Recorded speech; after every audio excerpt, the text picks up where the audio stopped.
aqui para dar continuidade à leitura de Operação Capitu, do autor Henrique Melo. Então, se você está me acompanhando aqui na leitura, o meu muito obrigada, já de antemão. E também vou pedir para você já ir deixando o like e também compartilhando muito com seus amigos. Não se esqueçam que no dia 19 eu tenho um bate-papo muito especial com um autor aqui de Operação Capitu. Nós vamos concluir a leitura no dia 18, dando tudo certo, tá? E aí, no dia 19, a partir das 4h30, aqui no canal nós temos uma live especial com ele. Então, se você quiser deixar alguma perguntinha, já vai deixando aqui nos comentários, tá bom? A sua pergunta, ou no dia do chat, lá, ou no dia da live, lá no chat, tá bom? Ao vivo.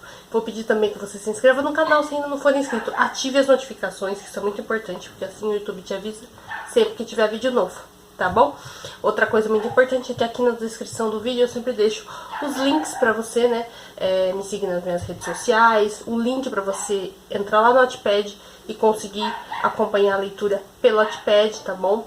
E também, gente, o meu link da Amazon pra você comprar o que você quiser na Amazon, um livro, enfim, o que você quiser lá na Amazon. Com o meu link você me dá uma força, um apoio aí, não vai te custar nada mais por isso, e você me dá uma força aí, uma pequena mesmo comissão, tá bom? Vou fazer uma correção aqui também, que ontem vocês viram que eu concluí o capítulo 13, mas na verdade faltava mais 3 partes, mais 3 páginas para concluir o capítulo 13. Eu acho que na hora de eu fazer a impressão, alguma coisa saiu errada. E agora eu tô aqui no tablet para poder ler para vocês o pedaço do capítulo 13 que faltou. Aí depois a gente dá sequência com o capítulo 14, 15 e 16, tá bom? Então vamos lá. Então ontem terminamos com o capítulo 13, com o Anderson, a Alana, a Sofia e o Otávio no shopping, né? E aí o Otávio e o Anderson estavam naquele brinquedo de dança, né? E tal. E aí a Sofia falou que eles faziam uma boa dupla, né?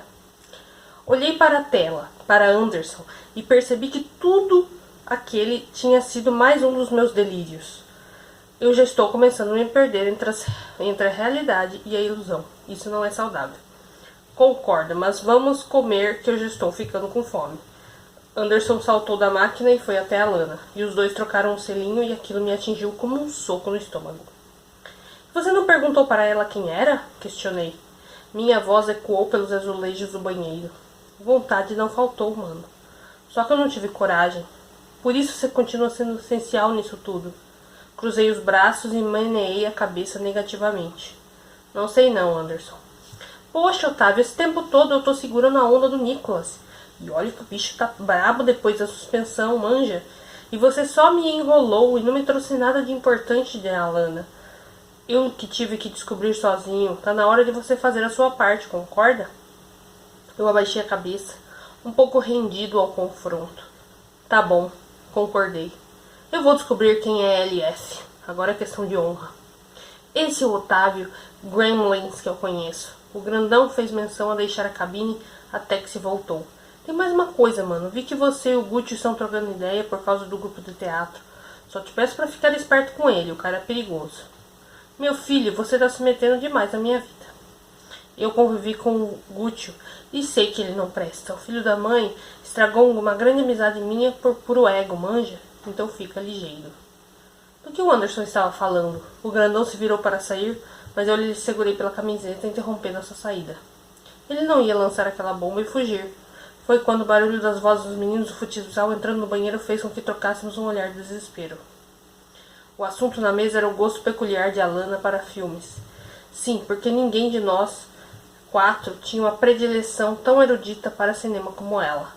A girafa albina se defendeu e disse que o filme queríamos ver não era assim tão cult. Só ganhara esses status por ser um pouco velho e inspirado em um romance clássico. Isso é influência da Milena, eu tenho certeza. Comentei, e todos se concentraram em mastigar os seus lanches, sem me dar muita moral. Fofinho. Chega mais perto para te falar um negócio. Sofia pediu, me puxando para ficar bem encostado a ela. Tá. A Alana falou alguma coisa com você sobre mim? A Miss Peituda continuou baixinho, só que sem olhar diretamente para mim. Ela falava comigo e espiava por cima dos meus ombros, como se procurasse alguém com o olhar. Até me virei para trás rapidamente, só que não vi ninguém. Será que ela é igual aquele moleque do sexto sentido que via gente morta? Cruz credo. É que, bem, eu... Como se tivesse visto algo ou alguém atrás de mim. Sofia me puxou para um beijo inesperado. Nem deu tempo de pensar muita coisa, só me deixar levar pela boca cheia de gloss, sabor cereja da garota. Tenho que admitir que ela beijava bem. Por isso deixei minha língua à mercê do assédio da MDV. E quando nos desvencilhamos, Alana comemorou com aê, e Anderson me repreendeu com o olhar. Abaixei a cabeça, sentindo o rosto em brasa, e voltei a levantar os olhos e avistar Fred e Milena indo em direção à praça de alimentação, lado a lado, rindo com as suas bandejas. E percebi que eles nos viram e sorriram em nossa direção. Não pensei 2 vezes, me voltei para Sofia e devolvi o beijo, olhando o olho direito entreaberto para espiar a reação do casal, Fred e Lena. Eles apenas trocaram um olhar de surpresa e voltaram a conversar. Nossa, gente, quanto fôlego! A Lana estava embasbacada. Assim que nos largamos de vez, Sofia se levantou, afastou sua cadeira e anunciou que precisava retocar seu gloss. A Lana se ofereceu para ir junto, mas a Miss Peituda recusou, como se adiantasse. Ninguém colocava muito limites na namorada de Anderson. Ela era bem inconveniente nesse aspecto.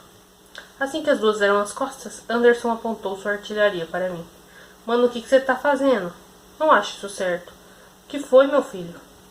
O que foi, meu filho? Você ficou amigo da Sofia só pra chegar na Lana que eu tô ligado. E agora tá aí usando a mina? Mancada, hein? E quem disse que eu tô usando ela? Posso estar afim na real. Anderson soltou uma interjeição carregada de incredulidade. Mano, na moral, já faz quase 2 semanas que a gente fechou um acordo e você não mostrou resultados. E ainda só tá fazendo merda em vez de me trazer algo bom. Se for assim, eu não quero mais. Bem mimadinho você. Tá bom então, dei de ombros. Vai ficar por isso mesmo? Vai. Por volta de uns 20 minutos depois, as meninas voltaram e pareciam bem estranhas uma com a outra. Alguma coisa tinha rolado entre elas, certeza. Eu e o Anderson também ficamos de bico. E se seguiu o quarteto, cara de bunda, rumo à sessão de cinema. Atônito como estava, Anderson até raciocinou bem rápido. O grandão colou o corpo dele ao meu e sussurrou no meu ouvido. Sobe devagar no vaso e não coloca força, por favor. Fiz o que ele pediu e me apoiei com os braços nas 2 paredes da cabine, de modo que eu estava, não seria possível perceber pelo grande vão inferior da porta que tinha mais alguém na cabine além de Anderson. Assim que o marrentinho saiu da cabine, fechei o trinco discretamente. E aí, viadinho, tava cagando? Ouvi um dos MDF perguntar e revirar os olhos. Sim, mano, comer e fazer educação física me dá um revertério nervoso. Só não aconselho ninguém vir nessa cabine que a descarga tá zoada, manja. Pode crer. Cadê o viado do Nicolas? Tô me sentindo um explorador fazendo safari no mundo dos meninos futsal. Tá sabendo não, viado? Um dos MDF perguntou do mictório, sua voz misturando-se ao barulho do jato de urina se jogando contra o alumínio. O Nicolas tá dando um trato numa gordinha, rapaz. A essa hora ele tá no elevador fazendo a alegria do leitão. Sério? Sério, aquele ali é corajoso. Encara cada canhão que eu não tinha nem coragem, pagando. Não fala assim, mano, defendeu Anderson. Onde tem carne tem fartura, meu pai sempre disse. Então você passa fome, né, viado? Porque a Lana parece um pau de vira-tripa. Se eu fosse uma menina hétero, ou viraria freira, ou me converteria ao lesbianismo, porque nunca na minha vida iria permitir que um daqueles escrotos sequer encostasse em mim. Anderson e os MDF saíram no banheiro, gritando e fazendo uma barulheira infernal. Quando os escrotos foram embora, desci do vaso e respirei aliviado. Sentei na privada, impactado com o que eu ouvira. Era só juntar as peças. A menina gordinha a quem os MDF se referiam só podia ser Lara. Lara estava ficando sim com o Nicolas. Ela havia mentido para mim. E aí, agora sim, definitivamente, a gente conclui o capítulo 13, gente. É isso aí. E que coisa, hein? Babado, hein? Complicado isso, né? Essas relações, assim, jovens, né? Adolescentes, vamos dizer assim, porque são adolescentes aí, né? Mas bem pesado aí. Vamos dar início, então, ao capítulo 14 agora, tá? O nome do capítulo é Correio Elegante. E a citação aqui é do Machado de Assis, do livro A Mão e a Luva. O amor é uma carta, mais ou menos longa, escrita em papel velho, corte dourado, muito cheiroso e catita. Carta de parabéns quando se lê, carta de pêsames quando se acabou de ler. Tu que chegaste ao fim, põe a epístola no fundo da gaveta. E não te lembres de ir ver se ela tem um postscriptum. Olha, isso aqui tá muito bom, isso aqui tá bom demais. Olha, quem tá fora quer entrar, mas quem tá dentro não sai. Se tinha uma festa tradicional no Santa Virgínia, era a festa junina. O clima caipiresco tomava conta do colégio inteiro. Cada bandeirinha, cada enfeite, cada comida típica agregava àquele ambiente sisudo uma áurea mais leve e brejeira. Eu amava demais essa época do ano, sobretudo por causa dos quitutes irresistíveis. As freiras e noviças mandavam muito bem na cozinha, e aquele cheiro de milho ou açúcar queimado ganhando o pátio quase me fazia levitar, como os personagens de desenho animado, quando sentem o aroma da comida do que mais gostam. Meu apreço pela culinária típica da data era tamanho que a primeira coisa que eu fiz quando cheguei foi espiar as barracas de comida. Bolo de milho, pé de moleque, suspiro, canjica, arroz doce, pamonha, pipoca, salgada e caramelizada, coxinha, quindim, tapioca. Pelo visto eu voltaria para casa rolando, e não de cara com a irmã de Anderson. Eu pedira a Fred para ficar responsável pela barraca do quentão. Ele relutou no início, mas depois de tanta insistência acabou deixando. O loirão vinha me evitando no máximo e adotara um comportamento mega estranho comigo. Mas bem ou mal estava me devendo uma pela inscrição dos inadequados do festival de teatro. Claro que ele me advertiria a não aprontar mais nenhuma das minhas. E é claro que eu ignorei. Gustavo, um dos inadequados que ficara responsável pelo correio elegante da festa, apareceu na barraca segurando um gracioso cestinho forrado com papel veludo vermelho e enfeitado com laçarote do mesmo preso à alça. Dentro do cesto, uma profusão de pequenos envelopes multicoloridos que assemelhavam-se à cor das bandeirolas dançantes que pendiam praticamente por todo o pátio. Vestido com uma camisa xadrez e suspensório, calça com remendos e um chapeuzinho pequeno de palha, que lhe dava um ar de diversão caipira daqueles personagens cômicos de cinema mudo, Gustavo se aproximou da barraca e escorregou para mim alguns envelopes sobre o balcão. Com a maior naturalidade do mundo, abri para conferir um por um. Todos tinham dinheiro, como esperado. Reiterei os papeizinhos de dentro deles com os nomes dos respectivos compradores e deixei as notas e moedas lá dentro. E ao ler os bilhetes, simulou expressões felizes para manter o disfarce. Não vai esquecer da minha parte, quero metade. O Charles Chaplin do interior falou bem rente ao meu ouvido, de modo que a música do Dominguinhos tocando alto não interferisse na sua advertência clara e objetiva.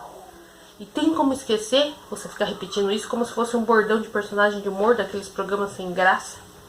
Claro que não, a gente tá junto nessa, Gu. Apertei a bochecha flácida do meu comparsa, ele era muito fofo.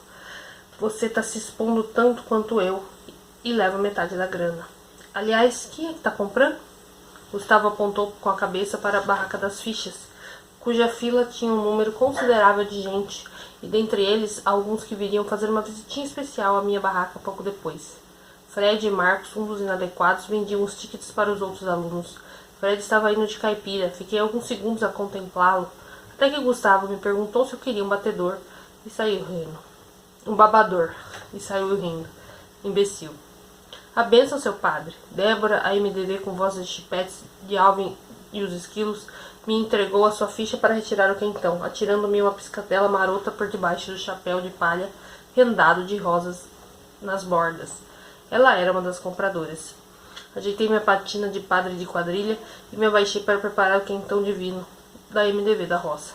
Pode deixar, minha filha, que batizar é a grande especialidade do padre Otávio. Devolvi a piscadela, colocando o líquido fumegante na garrafa térmica e um copinho pequeno de plástico, e discretamente deitei o litro de uísque, estrategicamente escondido sobre o balcão, dentro do quentão, e entreguei para a MDV figurante. Mas antes fiz questão de lembrá-la que a discrição é uma virtude. E eu vinha sendo bem cuidadoso para não levantar suspeitas, e no fim, até foi bom que o Anderson tenha recusado dividir comigo a última garrafa de uísque que eu roubara da tia Doris.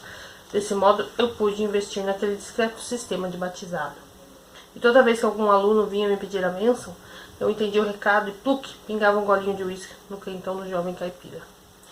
Eu mesmo espalhara essa senha pelo submundo alcoólatra do Santa Virgínia, me esgueirando de qualquer desconfiança por parte de Álvaro, Bruno, Fred ou da irmã Elizabeth Pest. Mas, como seria praticamente impossível sustentar um esquema desse sozinhos, precisei angariar um aliado. Meu curto período como membro dos inadequados me deu certa intimidade com Gustavo, sempre desinibido e de raciocínio rápido. Pronto, era quem eu precisava. Propus a ele uma participação de 50% nos lucros do meu negócio. Após muito debate e deliberação, resolvemos que o correio elegante seria a melhor maneira de recolher a grama dos compradores, sem levantar muitas suspeitas. E lá estávamos os dois levando diante aquele não tão divino sistema de batismo. Fala, Sininho, fiquei sabendo que você tem quentão batizado. Nicolas apareceu se apoiando no balcão da minha barraca. Ele estava ridículo, com o chapéu de palha todo desfiado e camisa xadrez azul aberta na altura do peitoral. Meu filho, vou te apresentar a uma Gilete. Essa pessoal inventa cada coisa. Me fiz de santo e beberiquei um pouco do quentão. Não brinca comigo, seu viado falso do caramba. O escroto mor se inclinou sobre o balcão, apontando aquele dedo nojento na minha cara. Você tem sorte que eu não posso te quebrar inteiro aqui no colégio, porque senão tô fora do intercolegial. Mas eu posso te lascar com essa história de quentão batizado, sabia? Daí a gente fica empatado, olho por olho, dente por dente. Tá tudo certo aqui, rapaziada? Anderson, todo de noivo, caipira, surgiu colocando a mão nas costas de Nicolas. Ele me olhou preocupado. Esse queima-rosca do caramba, tirando com a minha cara. Mas eu vou dedar ele pro Álvaro e ele vai tomar no nariz bonito. Opa, esqueci o do que ele gosta. Opa, esqueci que ele gosta. Anderson tentou acalmar Nicolas, ainda me olhando com o rabo de olho. Estava bem apreensivo, o escroto mor quase espumava de tanto ódio. Embora por dentro eu estivesse tiritando de medo, continuei pleno por fora e então intervi. Deixa, Anderson. Você tá certo, Nicolas. Eu tô colocando algo no quentão para deixar ele mais próximo da sua proposta original. Se você não me denunciar para a diretoria, nem precisa pagar e leva de graça. Toquei em um ponto sensível de Nicolas Leme, mais do que a sua própria masculinidade. Ele aceitou a troca e eu pedi um minutinho para buscar o ingrediente especial do quentão. Peguei a garrafa de quentão, o uísque foi até atrás da barraca, protegido sobre as bandeirolas e balões decorativos do grande pano que servia de backdrop. Fiz a mistura, foi então que eu juntei a quantidade generosa de saliva e secreção e cuspi dentro do copinho. Mexi com cuidado para diluir bem e voltei para a frente da barraca. Por favor, agora que eu fiz o que você queria, não fala nada para ninguém. Pedi em um tom suplicante de fazer inveja às mais subvertentes das mocinhas das novelas das 6. O escroto mor só grunhiu vou pensar no seu caso, Sininho. E se afastou todo animadinho, tentando disfarçar o riso. E Anderson inquiriu. Você zoou a bebida nele, né, Gremlins? Que é isso, Anderson? Eu sou um homem abençoado, um homem de fé. Veio pedir a minha bênção? Para você eu faço de graça. Ele abaixou a cabeça e deu um dos seus sorrisos aparelhados. Aquilo me eterneceu um pouco. Contudo, logo o grandão ficou sério. Não vou nem te responder, mano. Você vai se ferrar com isso, manja. Tá se arriscando demais. Vou fazer uma regressão espiritual para descobrir em qual das minhas vidas passadas eu pedi a sua opinião, porque nessa aqui eu não me lembro de ter feito isso. Pelo amor de Deus, meu filho, toda hora uma lição de moral diferente, que implicância, sai do meu pé, chulé. Não é não, mano. É que eu sou filho único, manja. Você pra mim é como irmão que eu nunca tive, tô te dando um conselho de coração. Eu não quero seu conselho. Avistei a irmã Elisa Peste e Bruno trajados como delegada e policial da quadrilha, respectivamente. Enquanto um deles carregava as algemas da cadeia, o outro rodava no indicador o molho de chaves da cela de madeira erguido no pátio. Ei, Brunner, irmã, chamei e eles vieram até mim. Esse rapaz aqui tá atrapalhando a ordem dos meus serviços honestos e cristãos. Quero ele preso. Entreguei uma nota de R$2 e Elizabeth algemou Anderson, que foi carregado aos protestos e pontapés. Se um dia alguém mandou ser o que eu sou e o que gostar, não sou eu que vou mudar para aquilo que eu sempre quis. Eis o casamento caipira. No processo de organização da festa junina, Fred distribuíra uma lista entre as salas para que os interessados em participar do casório e também da quadrilha dessem seus nomes. O próprio loirão determinou cada papel e me colocou para ser o padre, sabe-se lá por qual motivo. Mas até que eu gostei e encarnei o papel com tudo que eu tinha direito, se é que me entendem. A encenação aconteceu na quadra do colégio, toda adornada por bandeirinhas e balõezinhos que pendiam em fios de nylon no teto. Eu já estava bem alegrinho quando subi ao altar decorativo para casar Anderson e Alana. Que baita ironia do destino, né? A girafa albina usava um vestido de noiva comprido, com remendos pela saia e mangas. Um véuzinho pequeno pendia da coroa feita com flores de maracujá. Estava bonito, não tem como negar. Anderson, por sua vez, apostara em um noivo caipira mais ao estilo engenheiro agrônomo, com direito a bota de cowboy e colete de couro. Tinha vontade de perguntar a ele se ele não tinha havido algum tipo de confusão da sua parte, afinal o grandão parecia vestido para fazer uma figuração em algum clipe de sertanejo universitário. Alana Maciel, se aceita seu novo Dirso Pelizari como seu legítimo esposo? Perguntei a Alana com minha bíblia na mão. Mas é claro, esse potranco é o homem da minha vida. Alana deu um tapão na bunda de Anderson. Coitado até pulou de susto e ruborizou, principalmente quando risos ecoaram pela quadra do colégio. Fiquei impressionado com o timing de Alana para a comédia. Ela era realmente boa, até no improviso. Pena que sua via cômica não fosse devidamente explorada como Nossa Senhora. E você, seu Dirso Pelizari, se aceita Dona Alana Maciel como sua legítima esposa? Anderson se segurava para não rir. Fred Maciel, que interpretava o pai de Alana, encostou uma espingarda de brinquedo nas costas de Anderson e ameaçou. Caminha, piá. Você vai ou não vai se casar depois de desonrar minha filha? Quer levar trabunco? Aceito, aceito, Anderson exclamou em tom de riso e até segurou o chapéu de cowboy para não cair. E nesse momento, Milena entrou em cena com um vestido florido e justo que causou furor. Parem esse casório agora, que eu tô esperando um filho do seu Dirso Pelizari. Ah, é, seu salafrário. Amanda bateu em Anderson seu buquê, que só fez se deventer com uma reação de medo e proteção extremamente convincente. Bem que eu desconfiava do seu futebol toda quarta-feira. E o C, ela caminhou furiosa rumo a Milena e pegou nos cabelos dela. Oh, minha flor, sei que você foi enganada nessa história que nem eu. Vamos lá pra casa que eu vou dar um jeito nesse seu cabelo sem vida e ensinar você a se valorizar. Não fique em segundo lugar, não. Alana e Milena deram os braços e saíram de cena. Pelo menos na ficção, elas fazem as pazes. Anderson colocou as mãos na cabeça desesperado e Fred ameaçou cumprir a promessa de que ele iria levar chumbo, mas foi interrompido por irmã Elizabeth e Bruno. Chumbo? Chumbo não. Tá doido, menino? Violência é pecado. E o C, seu Dirso? Tá preso por estar devendo 4 anos de pensão para suas 4 ex-mulheres. Ele deu voz de prisão a Anderson, se desesperou. O grandão saiu correndo e gritando, cadeia de novo não! Deixando seu chapéu finalmente cair no chão. Todos os alunos reunidos na quadra não se aguentavam de rir com a encenação. Fred fez um sinal sutil com um olhar para mim e anunciei a quadrilha. Momento de grande alvoroço e quiproquó até que todos os alunos achassem seus devidos pares.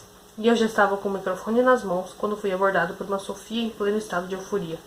Fofinho, você pode ser meu par na quadrilha? Ela me perguntou, segurando as tranças e balançando o corpo conforme a música junina que rolava. Cadê seu par, mulher? Ah, ele desistiu de dançar comigo. Na verdade, ele acha isso tudo uma viadagem. Fiquei um pouco de pena de Sofia. Ela era gatinha, sem dúvidas, engraçada, e seu jeito sem noção poderia até passar por uma certa ingenuidade. Mas eu não estava nem vestido para dançar.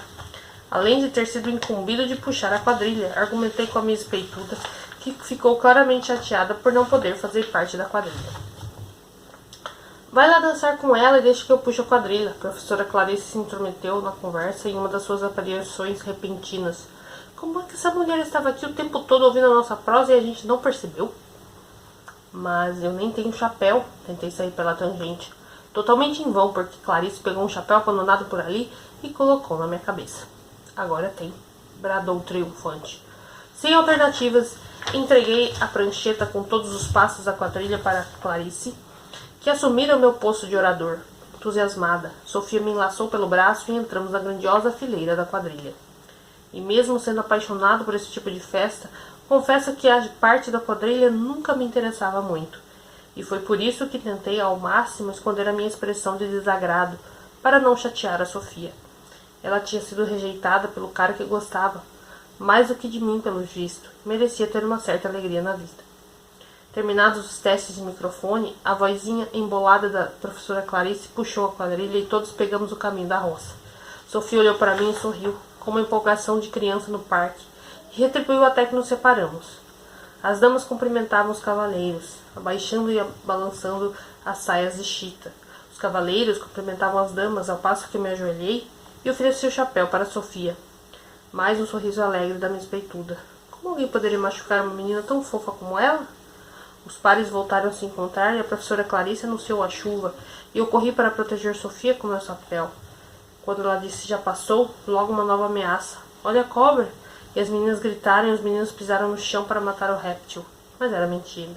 Então veio o caracol, coroação, balancê, até que formamos o túnel e eu tive que segurar o meu chapéu o tempo todo para não cair quando passei por baixo. Finalmente nos despedimos. Ergui meu chapéu de palha para os alunos sentados na arquibancada da quadra. Aquela saudação final eu estava, para minha surpresa, feliz, e eu devia isso a Sofia. E ao fim da quadrilha, a professora Clarice anunciou o baião, e os pares e os alunos que ficaram na quadra se puseram a dançar languidamente, embalados pelo clássico shot da alegria do Fala Mansa. Sofia não me deixou fugir, e após um suspiro frustrado, começou com ser a ela aquela dança. E se acaso você diz que sonha um dia em ser feliz, vê se fala sério. Eu tenho que te pedir desculpas, Otávio, Sofia confidenciou, encaixando a cabeça entre meu ombro e ouvido. Pelo quê? Pela festa da Milena, pelo dia no shopping. Eu só tô dando mancada com você. Meneei a cabeça negativamente, procurando espantar aquele sentimento de Sofia. Não foi nada, Sofia. Na festa da Milena tava todo mundo bêbado. E eu, principalmente. Já no shopping, bem acho que foi o calor do momento, talvez? Não, Otávio. Ela rodopiou por baixo do meu braço e voltou a me olhar diretamente, pousando a mão no meu ombro. Eu queria fazer ciúmes para alguém e você estava ali fácil, entende? Por isso eu te beijei. Que safada! Pelo menos você escolheu alguém que beija bem para isso, né? Brinquei. Seu besta. Mas é que eu tenho andado meio confusa, sabe? Eu gosto de uma pessoa que só me maltrata. Pisa em mim. Quer dizer, quando a gente tá sozinho é uma coisa, até que me dá esperanças. Mas na frente dos outros é só desprezo. E aí eu vi a Milena ficando com o Fred, que é um cara mais sensível, e ela parece tão feliz. Achei que eu poderia tentar o mesmo com você, sei lá. Que você seria alguém melhor para mim. Abaixei a cabeça, seguindo os passos do shot, sem conseguir olhar para Sofia de tão de perto. E naquele momento eu me senti um lixo, a pior pessoa do mundo. Totalmente desprezível. Até então, eu só tomara atitudes ruins com Sofia, Alana e Fred. Pessoas que gostavam de mim de verdade. Eu não merecia nenhum deles. E apesar de todas as minhas mancadas, eles continuavam ali para mim, sendo incríveis. Eu precisaria mudar antes que todos cansassem e me dessem umas costas de vez. Sofia, escuta. Parei de conduzi-la, ficando enlaçado com ela, em meio aos pares dançantes da quadra. Eu não posso ser essa pessoa que você quer. E o motivo é que eu sou um verdadeiro filho da mãe. Real. Aquele dia no shopping eu também te beijei para fazer ciúmes em alguém. Não quero ser ruim pra você, quero porque te acho incrível e qualquer tentativa de ir além de uma amizade poderia te machucar de um jeito que você não merece. Os olhões cheios de rímel da Miss Peituda encararam por alguns segundos, sem dizer muito o que expressavam, até que o sorriso assomou nos lábios escarlates de Sofia. Mas só essa sua atitude já prova pra mim que você é sim uma pessoa maravilhosa. Do seu jeito, mas é. Obrigado por ser sincero comigo. Era o que eu precisava. Ela me abraçou e eu a envolvi com os meus bracinhos minúsculos, enquanto continuávamos a seguir o ritmo romântico e semi-melancólico da música. Naquele momento eu só desejei que Sofia ficasse bem. Desejei fazê-la ficar bem. Ela se desvencilhou e mais uma vez agradeceu. E continuamos dançando até que a música acabasse. Para que chorar sua mágoa, se afogando em agonia. Contra a tempestade em copo d'água, dance o shot da alegria. Simbora. Voltei para a barraca do quentão, que ficara sob os cuidados de Bruno desde a quadrilha, e obviamente sem as minhas bênçãos. Bruno até poderia ter o histórico de coroinha seminarista, sei lá, mas quem batizava o quentão ali era eu. Por isso eu fiz questão de expulsá-lo e assumir o meu posto. O baião continuava rolando solto pela quadra, agora com um número bem menor de pares, e Anderson e Alana formavam um deles. O engraçado era que o Anderson mandava muito bem na dança individual, mas quando se tratava de um arrastapé, o grandão deixava a desejar. Duro como uma estátua, quem se salvava mesmo era a girafa albina, que sabia conduzi-lo com desenvoltura surpreendente. Moreno me convidou para dançar um shot, beijou meu cabelo e cheirou meu cangote. Os dois valsaram pela quadra ao som trigueiro de bicho do pé, e Alana puxou Anderson para mais perto e houve uma conexão de olhares. Fez meu corpo inteiro se arrepiar. Fiquei sem jeito e ele me acolheu junto ao peito. E foi nos braços desse moreno que eu forroseei até o dia clarear. A girafa albina pousou a cabeça no torso de Anderson, que teve mais dificuldade para seguir com a dança daquela forma. Oi, oi, oi, oi, eu me encantei por teu olhar. Moreno, chega mais pra cá, meu denco vem me chamegar. Alana rodopiou Anderson, que se deixou rodar bem a contragosto. Mais uma vez o seu chapéu caiu no chão da quadra, mas ele não pegou. Deixou os bastos cachos negros dançarem com o vento de junho que fazia naquela manhã, a despeito do sol. Oi, oi, oi, oi, teu jeito de balancear o corpo inteiro faz meu coração bater. Ligeiro assim eu vou me apaixonar. Um pouco mais solto, Anderson começou a dizer a que veio na dança e usou todo aquele molejo mostrado no arcade do shopping para conduzir Alana. Ele a rodopiou para longe e tentou puxá-la de encontro ao seu corpo. Fiquei imaginando como seria se fosse eu ali, e esse pensamento me incomodou muito. Foi quando os dois trocaram um beijo apaixonado que eu senti como se tivesse levado um soco no estômago. Ela está te traindo, seu corno, e você ainda beija ela na frente da escola toda. Eu precisava tirar Anderson daquela roubada. Ele era um cara legal. Vinha me protegendo do Nicholas e dos outros da MDF. Não era justo que ele estivesse tão apaixonado por alguém que, ao que tudo indicava, estava fazendo o coitado de trouxa. Assim que a dança dos dois terminou, uma música do Jorge Mateus começou a tocar, mas foi interrompida. Alguém subiu ao palco e pegou o microfone. Eu me apanhei no balcão da barraca para ver melhor quem era e fiquei surpreso ao me deparar com Guccio Pelizari. Eu fico lisonjeado e agradeço muito de coração todo o afeto que algumas alunas aqui demonstraram por mim. Ele disse com seu forte sotaque, revirando vários envelopinhos do correio elegante, mas esfortunadamente não poderei corresponder a nada disso, por uma razão, Loçonoguei. O bonitão com nome de marca de grife jogou essa bomba, devolveu o microfone e deixou o palco com um andar confiante. Não teve nenhum ó de surpresa ao comentário de início, apenas um silêncio estarrecedor, que foi cortado pelo Jorge Mateus. Mas dava para ver a decepção estampada na cara de algumas alunas e o ódio e desprezo dos meninos do futsal. Eu já desconfiava da sexualidade do Guccio, mas agora eu tinha certeza. Então ele era mesmo o candidato perfeito para tirar a minha virgindade e os desejos por Anderson também. O bonitão ainda me deu um bom insight de como tentar descobrir a identidade do misterioso LF. Quando Gustavo veio até a barraca, pedi para trocar o lugar com ele.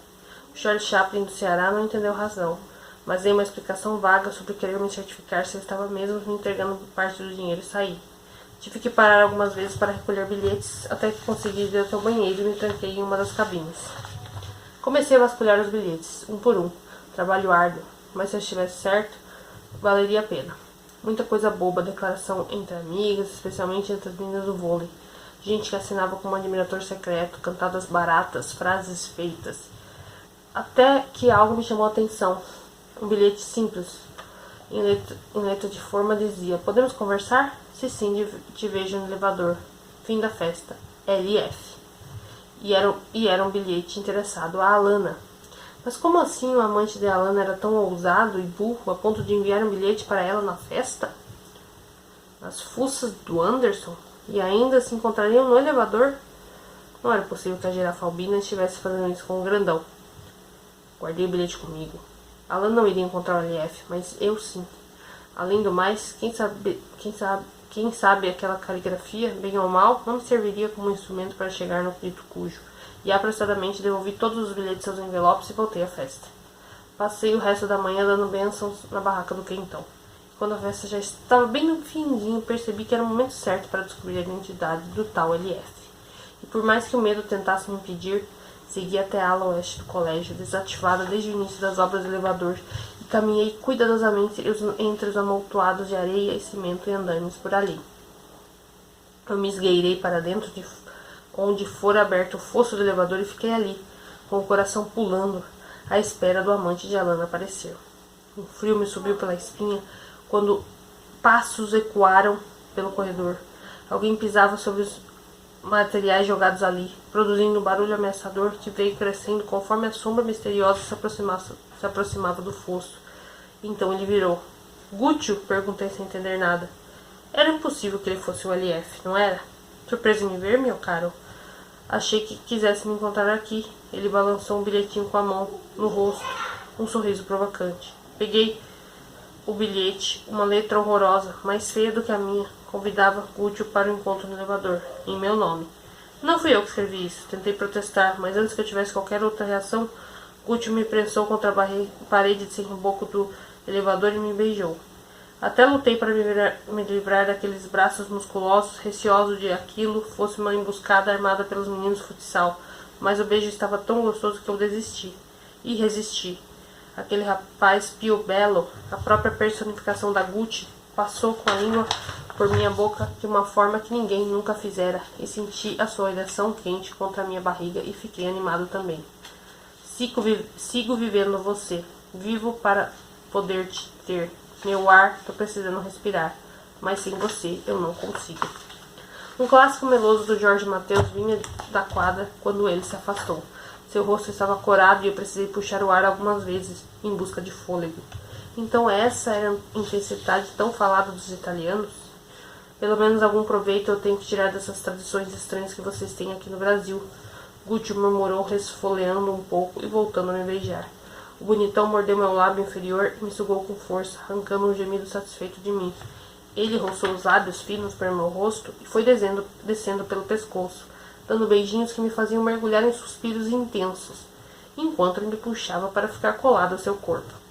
Mas que porcaria é essa que está acontecendo aqui?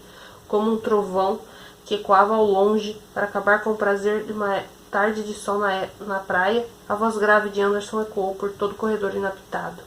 Eu e Gucci nos separamos imediatamente, e eu completamente surpreso, italiano com uma expressão impenetrável. Até que eu encontrei com o olhar de Anderson, que ficava entre o perplexo, o raivoso e o decepcionado. A minha vontade era sumir. E aqui a gente conclui então o capítulo 14. Otávio e Gucci, né, estão ali, uma conexão, né. Vamos ver o que vai acontecer. Anderson não gostou nada do que viu, gente, mas vamos ver, porque tem caroço nesse angu ainda, hein. Tô meio desconfiada aqui, vamos lá.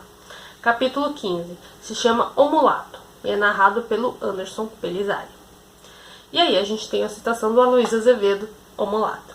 Mulato, esta só palavra explicava-lhe agora todos os mesquinhos escrúpulos que a sociedade usara para com ele. Retirava-lhe a esperança de ser feliz, arrancava-lhe a pátria e a futura família. Encontrei o filho da mãe no saguão do desembarque do aeroporto de Viracopos. Ele estava patético, segurando uma plaquinha com meu nome. Provavelmente o viado sabia que eu tinha sido escolhido para a ingrata tarefa de ir buscá-lo. Quando me viu chegando perto, o baitola teve a coragem de sorrir para mim. Não aqueles sorrisos de dentes arreganhados, que conseguem passar alguma sinceridade. Era um meio sorriso irônico. Isso só fez o meu ódio crescer ainda mais. Tive vontade de abrir aquele rosto perfeitinho na porrada, estourar todos aqueles traços europeizados, dos quais tanto se orgulhava, até que não sobrasse mais nada. E o galãozinho de merda iria seduzir o capeta do inferno. Tchau, primo. Ele abaixou a placa quando me aproximei, ainda sustentando aquele tom intragável de superioridade. Tchau, o caramba, seu pau no... Retribuí o cumprimento com um gesto curto de cabeça e me virei, sem fazer menção de que ele me acompanhasse. Eu não iria dar conversa para aquele carcamano nem ferrando. Meu pai e minha mãe podiam até me obrigar a ir buscar o Gucci no aeroporto, me obrigar a dividir o mesmo teto com ele, mas não podiam me fazer ser legal com alguém que tinha sido tão filho da mãe comigo em um passado recente. Não que o Gucci fizesse questão do diálogo, manja. Ele ficou quieto durante todo o trajeto do Uber do Viracopos até minha casa, mas infelizmente também seria dele, no Proença. Passou o tempo todo mexendo no seu celular, provavelmente conversando com sua gangue da Itália. E eu odiava todos eles, e a simples presença de Gucci em casa me faria lembrar diariamente do sofrimento que me causaram. A história da minha família é complicada e cheia de enroscos, iguais àquelas de novelas, manja. Sim, acho que não tem comparação melhor, principalmente porque, pelo menos por parte de pai, os italianos gostam de um drama. E falando em italianos, e é por uma dessas raízes da minha árvore genealógica que eu vou começar a explicar como o clã dos Pelizari se formou. Lá pelo final dos anos 40, o meu avô paterno, Andrea Pelizari, e sua esposa Neifeli chegaram a Campinas, fugidos de uma Itália devastada pela guerra, e ao pisarem em solo tupinambá, logo tiveram seus nomes abrasileirados pela vizinhança para seu André e Dona Ney, muito mais adequado para a nova pátria que tinham aderido. Dona Ney trouxe nos braços o filho de 1 ano, Lorenzo, e na barriga o meu pai, Leonardo, enquanto seu André se meteu a trabalhar vendendo artesanatos de madeira de porta em porta. A minha avó trabalhou como balconista de uma mercearia até as vésperas de parir, quando meu pai chegou ao mundo, pelado e berrando por comida, roupas e atenção. Trouxe também um período de crise financeira para os meus 2 nonos, mas, duros na queda como eram, os imigrantes resistiram bravamente. Seu André achou um emprego fixo como porteiro de um condomínio de luxo e foi juntando grana ao longo dos anos para abrir sua própria marcenaria. Dona Ney cuidou do meu pai até ele se ficar mais sabido. Depois voltou a trabalhar e também ajudou a guardar dinheiro. Os dois criaram os pequenos Lorenzo e Leonardo sob as tradições que trouxeram da Itália, inclusive alfabetizando os bambinos tanto em português quanto em italiano. Tio Lorenzo e meu pai cresceram se julgando italianos e sempre enxergaram o Brasil como uma pátria-mãe postiça, não de sangue. E quando cresceram, cada um tomou um rumo inspirado pelos talentos de marceneiro do meu avô. Tio Lorenzo decidiu ser arquiteto e voltou para a Itália assim que se formou. Já meu pai escolheu o difícil caminho da medicina e, muito mais amante da cultura brasileira do que meu irmão, acabou se casando com uma brasileira e ficando por aqui mesmo. O tempo foi passando, meu pai teve uma filha com sua esposa na época, minha adorada irmã Samantha, e se tornou clínico geral. Mas a sua aptidão para a medicina não foi capaz de salvar a Dona Ney de um câncer de útero, que faleceu pouco depois do nascimento de Samantha. Seu André foi ao chão e caiu em um crítico quadro de depressão. E para fugir das lembranças que o Brasil lhe trazia, ele foi fazer companhia a tio Lorenzo em São Severo, do outro lado do Atlântico, em sua terra natal. Acontece que a fidelidade nunca foi o forte do meu babo, tá ligado? E assim que ele se viu longe da vigilância do pai, do irmão mais velho, seu Leonardo tratou de chifrar a mulher com metade de Campinas. Talvez mais do que isso, tornou-se um grande cliente e frequentador do bairro de Tatinga, famoso pela quantidade de puteiros. Os anos foram passando e Dona Edith, esposa do meu pai na época e herdeira de uma famosa família campineira, passou esse tempo todo fazendo vistas grossas trepadas do seu Leonardo. Talvez pelo bem de Samantha, sei lá. Ou comodismo. Só sei que meu pai não terminou com a perua porque a família dela era muito influente e servia como escada para sua carreira em ascensão na medicina. E também atendia convenientemente aos seus interesses em ingressar na política na cidade. Até que pela metade dos anos 90, seu Eduardo conheceu uma mulher linda que queria deixar ele de 4, gamadão pra caramba. Ela era uma jovem estudante de fisioterapia, que estagiava em uma luxuosa clínica de estética do Cambuí, onde Dona Edith costumava fazer altos tratamentos. Essa mulher, Dona Adriana, era minha mãe, uma mulata digna de um quadro de Di Cavalcanti, como meu pai costumava pintá-la quando contava, ainda com os olhos claros brilhando, porque se apaixonara por ela. E um tempo depois eu descobri numa sala de sociologia que esse termo, mulato, tinha uma forte conotação racista e passei a corrigir o velho em suas narrativas. Vai comparar minha mãe com uma mula? Pô, nem ferrando. E acontece que nem mulata minha mãe era, e sim negra mesmo, de pele escura, como na música do Caetano Veloso, que Samantha tanto curtia ouvir no carro. Mas meu pai insistia no termo como se tentasse embranquecer a minha progenitora, em busca de amenizar a sua negritude. E até mesmo como isso ofendesse ou incomodasse, manja. Mas eu prefiro acreditar que o velho estava só ficando teimoso e esclerosado, por já ter passado dos 60. Enfim, quando ele conheceu a Dona Adriana, essa era uma universitária assim como a Samantha. Mas nem mesmo o abismo da idade, além do social, fez o interesse do cara por minha mãe diminuir. Ele jogou a lábia dele, insistiu, demorou para a jovem Adriana dar alguma moral para ele. Primeiro porque ela estava no local de trabalho, manja. E segundo, porque bem ou mal, o cara era casado com uma cliente dela. O terceiro porque sendo negra e pobre, já tinha sido uma grande vitória para minha progenitora ter conseguido entrar numa faculdade. Arriscar uma vaga de estágio suada por causa de um quarentão tarado? Capaz, né? Mas meu pai sempre teve uma lábia de político e tanto fez que conseguiu derrubar todas as barreiras da minha mãe. Começaram a ter um caso e, bem, acabaram cometendo um erro, que o cara nos fala. E é claro que deu merda.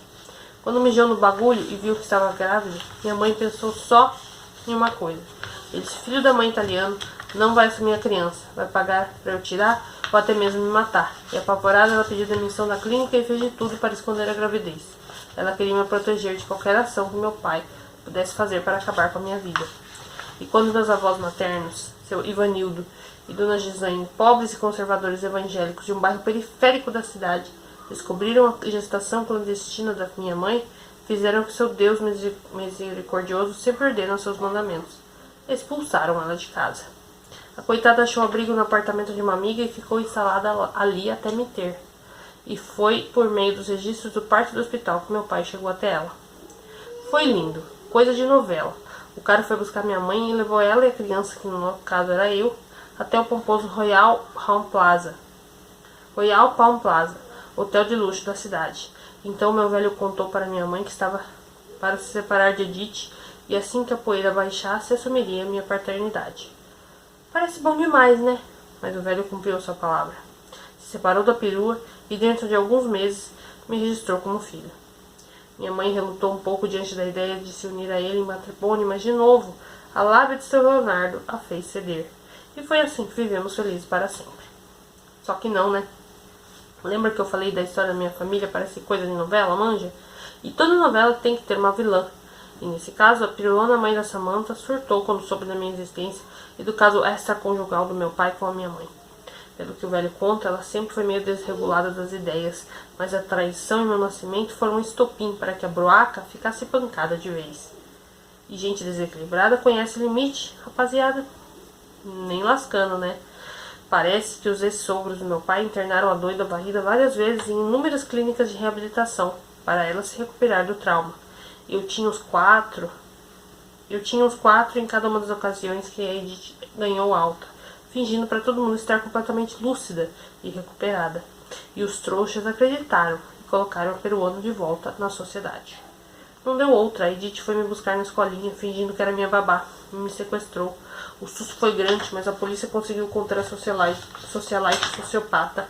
Só não foi possível conter os ânimos da minha própria mãe, que ficou em estado de nervos diante do acontecido. E mesmo sabendo que Edith estava trancafiada em um hospital psiquiátrico, ela não sossegou enquanto não me visse em segurança.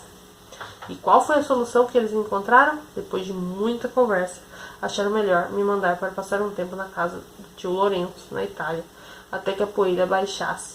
Mas parece que a coisa era uma tempestade de areia, porque se passaram anos até que o pó se dissipasse de vez. E foi assim que eu enfrentei a fase mais difícil da minha vida, muito por causa do Gúcio. Sai da minha frente, bastardo, vociferou um dos carcamandos do bando de Gúcio, enquanto eu tirava fotos sobre a ampla ponte de pedra que dava acesso ao pátio do colégio, em São Severo. Abaixei a câmera e olhei, rancoroso, aos garotos que acompanhavam o meu primo. Ele, que fora meu irmão e amigo durante toda a infância, se tornara um completo desconhecido para mim nos últimos anos. Até pensei em questionar que tinha espaço suficiente para que eles passassem, mas eu fiquei na minha e apenas saí do caminho. Eles se afastaram rindo, tirando uma com a cara de Gúcio, zombando pelo fato de ele ser meu primo. Apesar de estarem longe, consegui ouvir um tímia vindo da parte deles, filho da mãe. Não dava para saber se os cuzões tinham dito aquilo mesmo, ou fora só por meu subconsciente paranoico, uma vez que eu tinha pouca dificuldade de entender tudo o que eles diziam por falarem rápido demais. Mas já tinham me chamado tanto daquilo que eu não fazia diferença. Eu sabia qual era a tradução, e tinha a ver com a cor da minha pele. Questo maiale não te dá um minuto de paz, não é mesmo? O garoto que insistia em fazer amizade comigo se aproximou, encostando-se ao parapeito da ponte e ficando de frente para mim. Apenas dei de ombros e voltei a fotografar os campos que cercavam a construção do colégio. Não estava muito afim de papo com aquele carcamano. Ele fazia parte do grupo de dança escolar e todos zombavam dele. E tudo que eu menos precisava era ter aqueles maledetos me chamando de frouxo. Eu sei por que você me trata assim, Anderson, o carcamano falou, dando de costas para mim e apoiando os ombros do parapeito da ponte. Era fofa a maneira como ele falava meu nome, algo como Andersono. Mas eu não me importo, porque para mim você não é um macaco, e nem mesmo um bastardo, mas um ragazzo inteligente e que tira ótimas fotos. Espero que um dia a gente possa pelo menos ter uma conversa. Ele disse isso e me lançou um sorriso tímido, arrumando os cabelos sobre a testa. O carcamano, que se chamava Conrado Pellegrini, saiu e me deixou com uma cara de tacho sobre a ponte. Dos mais de 5.000 alunos daquele gigantesco colégio, ele era o único que demonstrava interesse em ser meu amigo, e que não me julgava por ter a pele mais escura. E eu tinha feito a merda de estragar aquilo. Guardei a minha câmera por cuidado na mochila e corri para alcançá-lo, conseguindo ficar em seu encalço um pouco esbaforido. Conrado, ele se voltou, um sorriso simpático nos lábios. Bem, eu... O que acha de pescar hoje depois da escola? Não sei. Scusi? Ele ergueu uma sobrancelha confuso. Merda, eu tinha misturado português com italiano de novo. Meus tios sempre brincavam que eu só fazia isso quando ficava nervoso. Vuoi pescare dopo la escola? Ele abriu um sorriso sincero. Certo. Foi assim que nasceu a amizade mais verdadeira que eu já fiz na minha vida. Quando voltei da Itália para o Brasil, lá pelos meus 14 anos, e fui estudar em Santa Virgínia, jurei a mim mesmo que faria tudo diferente, manja. Que eu não deixaria ninguém tirar uma com a minha cara. Nunca mais. Foda é que logo no primeiro dia já topei com uma surpresa nada agradável. E eu ainda estava conhecendo o terreno, um pouco tímido, e com medo que alguém implicasse comigo. Pelo menos ali era menos provável que alguém tirasse sarro da minha cor da pele. Cruzei o corredor lotado, onde os alunos se abarrotavam frente às paredes para verificarem os papéis pregados no mural onde ficavam suas respectivas turmas. Foi então que eu vi ele. Não era possível. Conrado tinha ficado na Itália no meu passado. Além do mais, Gucci me contara que seus pais tinham lhe enviado para um colégio interno depois do escândalo. Paralisei no corredor lotado e tive que piscar algumas vezes para me certificar que aquilo era um delírio. E de fato era. O garoto à minha frente, de pele mais morena, cabelos mais escuros e olhos pretos, definitivamente não era o meu ex-melhor amigo. Embora lembrasse muito na estatura e nos traços. E mesmo sabendo que aquele moleque não era o Conrado, eu não pude deixar de transferir a ele todo o ódio que eu estava sentindo do carcamaninho. E foi movido por esse sentimento que esbarrei propositalmente no garoto, que cambaleou um pouco com um encontrão. Garoto, você não tá vendo a gente aqui não? Uma menina alta e gorda com quem o Conrado BR conversava até então queixou-se me olhando diretamente com uma expressão furiosa. E tem como não ver? Retruquei. Desse tamanho você ocupa quase todo o corredor. A discussão chamou a atenção de alguns alunos reunidos ali em volta. O garoto, parecido com o Conrado, apenas observava tudo com os olhos grandes e assustados. Um cara que ouvia nossa conversa se aproximou, apoiando-se em mim de modo camarada, e pouco tempo depois eu descobri que se tratava do Nicholas. E aí, velho, é aluno novo? Ele puxou o assunto. Encontrei naquela conversa uma oportunidade de me enturmar e me apresentei ao garoto. Parecia até ser legal, mas meus dias de cão estavam longe de terminar. E naquela mesma manhã descobri que eu e o garoto que se chamava Otávio éramos da mesma turma. E essa lembrança do Conrado iria me acompanhar pelos anos que se seguiam.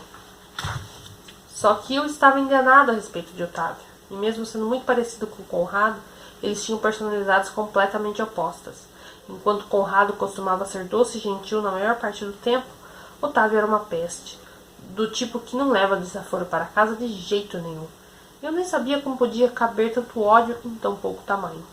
A convivência com Otávio, reforçada pelo passar dos anos, pelos minutos que passávamos juntos no carro de Samantha, nos trajetos de ida e vinda do colégio, contribuíram para que eu desconstruísse de uma vez a lembrança de Conrado.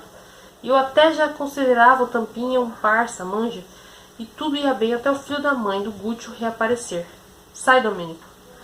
Não tô com tempo agora. Afastei o gordo gato angorado de Gucci com o pé assim que cheguei no apartamento. E mesmo assim o bichano não se deu por vencido e rolou no chão lânguido. Ele gostava de mim desde os tempos da Itália e provavelmente reconhecia pelo faro. E o pior é que eu também tinha carinho pelo danado, apesar de tudo. Gucci apareceu no corredor e chamou pelo Pet, que se recusou a atendê-lo. Segui até meu quarto e passei por ele, sem cumprimentar. Quanto mais eu ignorasse a presença do cozão, melhor para mim e para ele. Aquele seu amigo, Otávio, é muito divertido. Ele comentou antes que eu pudesse entrar no meu quarto. Parei na soleira da porta e fechei o punho. Ele estava pedindo. Não é meu amigo, vociferei entre dentes. Gucci foi buscar Domênico e pegou o gato no colo, voltando a se aproximar. Ele estava o próprio Don Corleone, todo de poderoso chefão, só me provocando. Não, achei que fosse. Até peguei vocês trocando mensagens no carro, a caminho do colégio. Filho da mãe. Só não vai fazer como fez com o pobre Conrado, ele continuou. Magoar a única pessoa que parece gostar de verdade de você. A gente tem se falado mais agora, e eu... Cala sua boca, avancei contra ele, e no susto o italiano soltou Domênico, que fugiu. Ou o quê? Vai me bater? Vai me bater? Não seja patético. Você tá assim porque sabe que eu posso tirar o seu brinquedinho de você no estalar de dedos, assim como eu fiz com o Conrado. Repetiu o pedido para Gúcio calar a boca, fechando ainda mais o punho. Faltava pouco para eu acertar aquela cara de bosta dele, mas o desgraçado não se abalou e continuou sem perder a pose. Isso faz barulho como um belo macaco que você é. Adoro um circo. Anderson. Depois de tanto tempo continua o mesmo bastadinho imundo. Sabe do que mais? Eu já percebi os olhares do tal Otávio para mim. Aquele ali vai ser fácil, mas eu não vou precisar fingir amizade como foi com o Conrado, que aliás se escreveu, sabia? Ele respondeu suas cartas, mas mandou para a casa do meu pai, porque talvez tivesse dificuldade de escrever o seu endereço em português, ou custo do envio, talvez, mas estão todas comigo. Como sempre, o último me desestabilizou. Ele sabia como atingir o meu ponto fraco. Então quer dizer que o Conrado tinha respondido às minhas cartas? Cara, não sei por que você está fazendo isso comigo, mas eu só quero ler o que o Conrado me disse, saber se ele ainda tá puto comigo. Gúcio meneou a cabeça negativamente. E você ainda pergunta por quê? Você saiu dessa merda de país e se enfiou na minha casa, na minha escola, só pra me envergonhar com esse seu sangue sujo. E pra piorar, me expôs pra todo mundo. Você sabe o inferno que virou a minha vida quando você vazou a foto daquele beijo? Meu pai nunca mais me olhou pra mim direito. E ainda me mandou para esse fim de muito pra me castigar. Escuta bem, eu nunca vou te desculpar por isso. E no que depender de mim, você nunca vai ler o que o Conrado descreveu.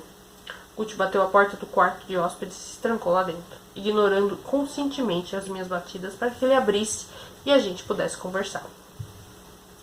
O verão em São Severo era mesmo poético e lindo.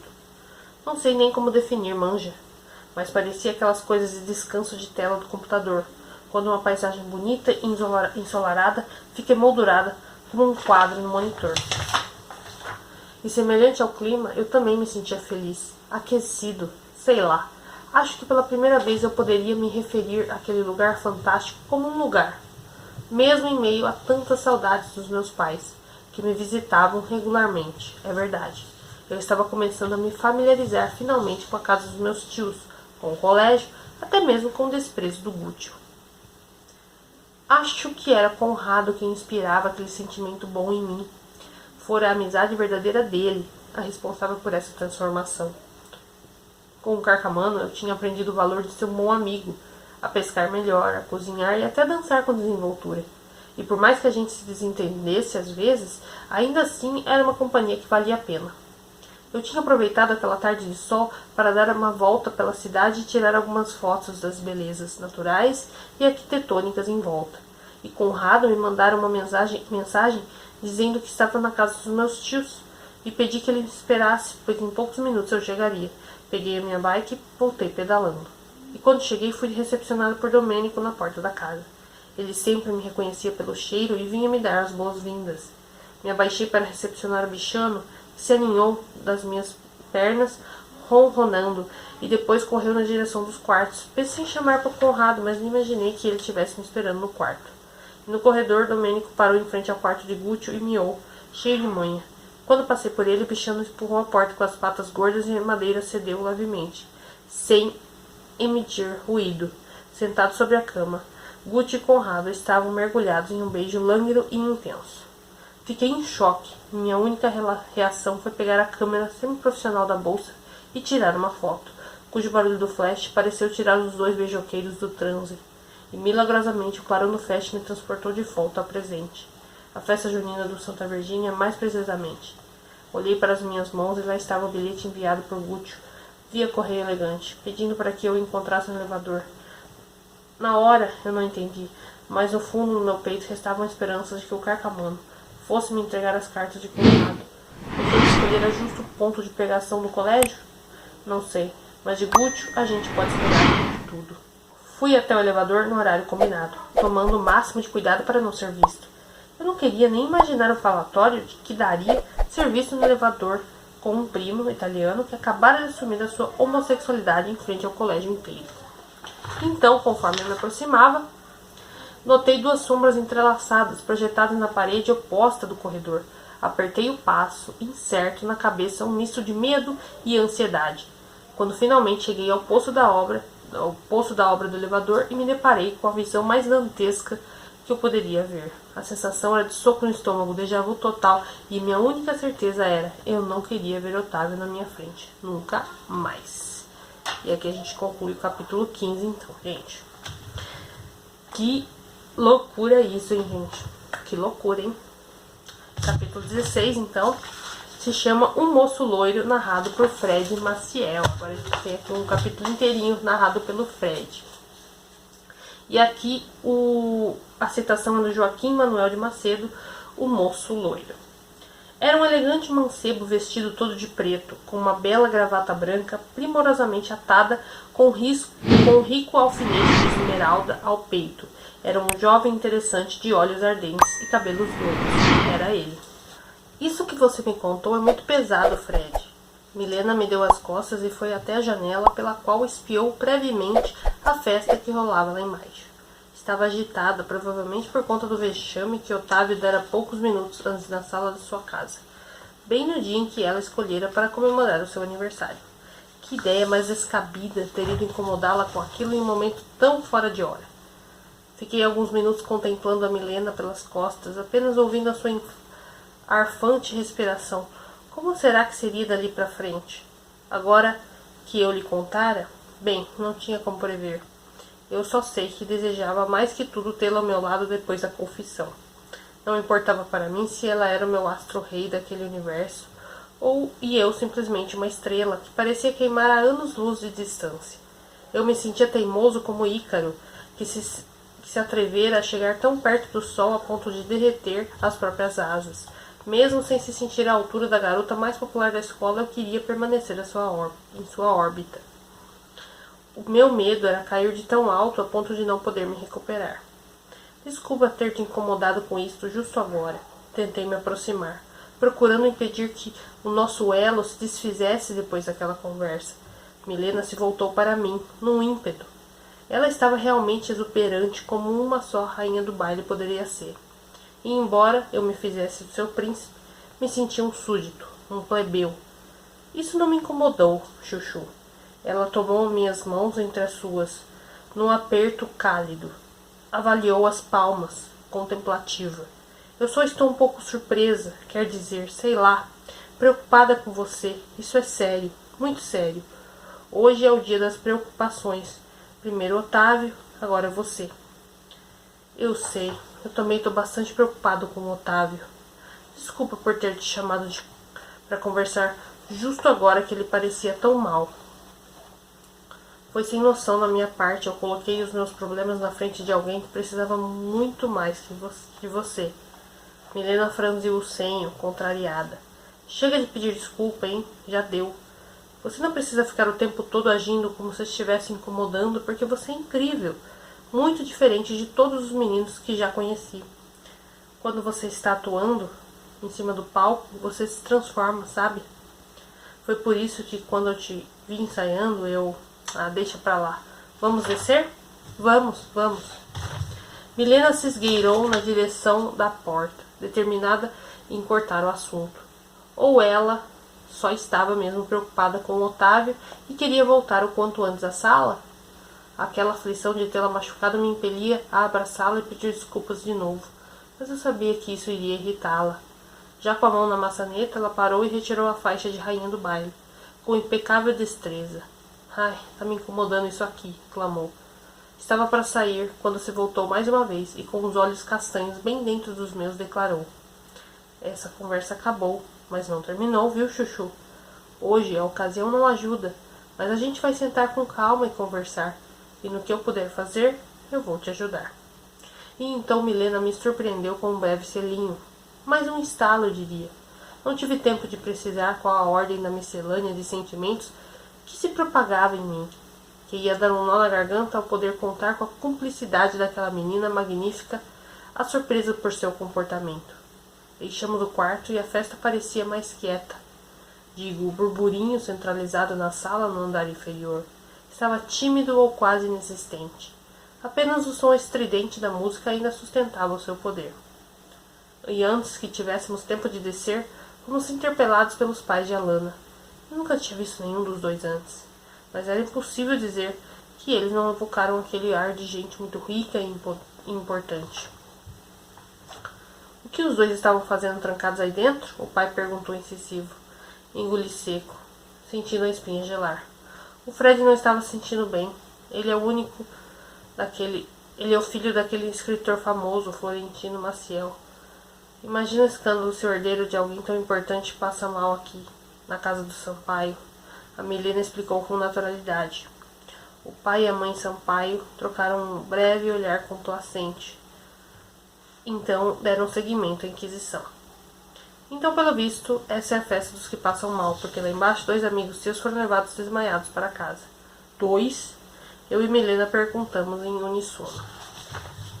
É impressionante, Milena, como você passou por cima de uma ordem nossa sem titubear, acusou a mãe, claramente desapontada com o comportamento de Milena. Cristo, o que a gente falou para você? Não adianta gastar saliva agora com essa menina, sentenciou o pai. Você não era rebelde assim. Não sei com quem tá andando, que a influencia para esse caminho. Mas eu vou cortar isso e vai ser hoje mesmo.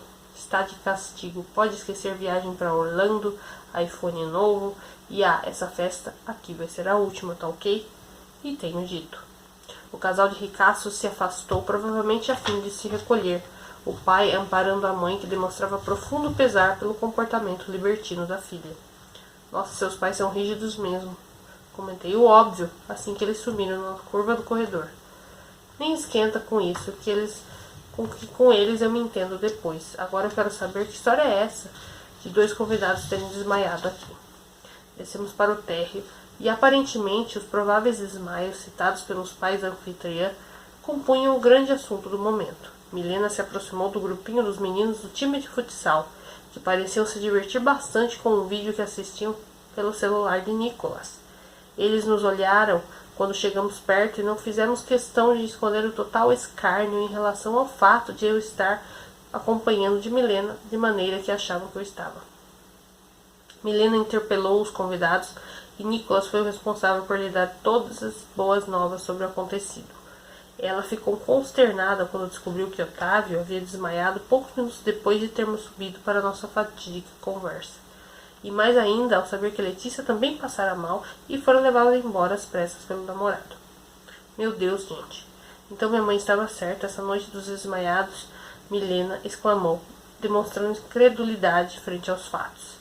Nicholas e os seus colegas, que para mim eram como comparsas, uma vez que andavam sempre juntos, feito um grupo de gangsters, começaram a rir da situação e voltaram a assistir o que Nicholas lhe mostrava no celular. Milena parecia bem chocada, ao ponto de precisar se sentar sobre os degraus da varanda para se recompor. Fiquei preocupado e tomei assento ao lado dela, buscando reanimá-la. Eu não consigo entender isso. Milena não parecia conformada com todos aqueles acontecimentos? A Letícia não é de beber, então por que ela ter passado mal assim? E o Otávio, velho?